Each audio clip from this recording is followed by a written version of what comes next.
aquell que va anar a fer la marató d'Atenes. Potser també acabava de passar la grip.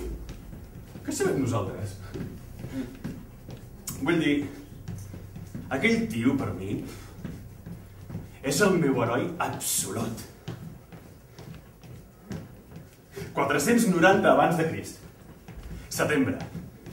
Els perses, privats de cavalleria però sempre units, desembarquen a l'esplanada de Marató, on 9.000 atenesos i 10.000 platenses els derroten amb la seva superioritat tàctica.